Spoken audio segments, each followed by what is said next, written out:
Thank you so much, Justice, for joining us. It's my pleasure to join you. Good afternoon.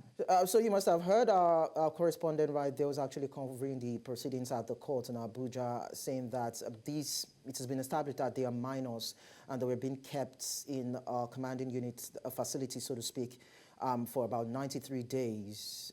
Is that legal? Okay, straight ahead, straightforward. Yeah, first I must first establish the fact that because it's a matter in court, there's a limit to what I can talk about when it comes to matters within the court. But when it comes to minors, generally, you cannot hold them in places where adults are generally kept. They are supposed to be specialized places where you hold them. In fact, since it has been established that they are minors, they are not even supposed to be arraigned in open court, except the prosecution is trying to feign ignorance that they don't know or they didn't know before now that they were minors, or they are assuming that they are adults. But again, it will really be in bad faith, because sometimes just from a cursory look at a person, you can be able to determine whether the person has actually attained the age of 18 or not. So as for holding them pre-trial in those places, I feel that it is very wrong. And on the face of it too, they knew they were minors and they arraigned them in open court with their identity brandished everywhere, and during the process of arraignment, stating their names. I think it is very unlawful and something to be condemned expressly this way. Having said all those, we must also state that with respect to where they are taking them to after the arraignment. First, usually what happens is that after a person is arraigned, they leave police custody or EFCC custody or whatever other custody, and they take them to prison custody pending trial. I pray that these anomalies that has been occasioned till this present moment is not perpetrated by taking them again from wherever it was they are bringing them from and taking them to either Kuje or any other prison facility. Okay, so we need to establish this, because it seems, not even as it seems, it's actually in context of protest, because these were people were arrested during the End Bad Governance protests. Is it a violation of their rights? Because it seems as though they are being tried as adults. 67 of them have been granted bail, and they're meant to present surety who would provide 10 million naira each, and that surety has to be a civil servant. Is that skewed in terms of, this and judgment? In my intro, I actually said that there's a limit to what I can say because the matter is already before the court. And if you check my background a bit, I'm one of the lawyers to the protesters that participated seriously with respect to the End Bad Governance protests in Lagos, with respect to securing their release and all. So I have a skin in the game. I have a dog in the fight.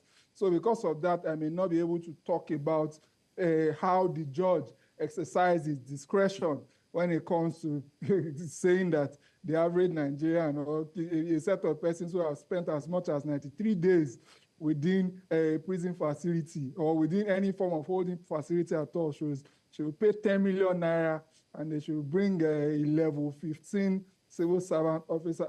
I don't know. So again, I may not be able to actually give a precise or my own solid opinion on that, but for me, generally, it's not a situation I am happy with at all, because I think that by now, if the federal government has some level of shame, the optics of it all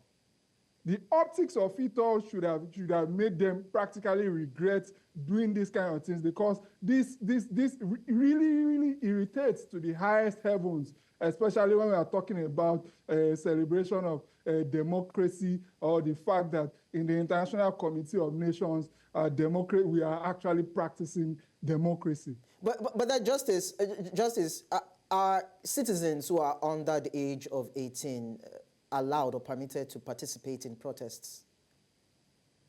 Yes, there are some rights that are not age-bound. In fact, all the rights in our Constitution, especially the ones captured in Chapter 4, from sections 33 to sections 46, They are rights to be enjoyed by every Nigerian, running through everything from life in 33, dignity of the human person in 34, liberty in 35, fair hearing in 36, privacy in 37.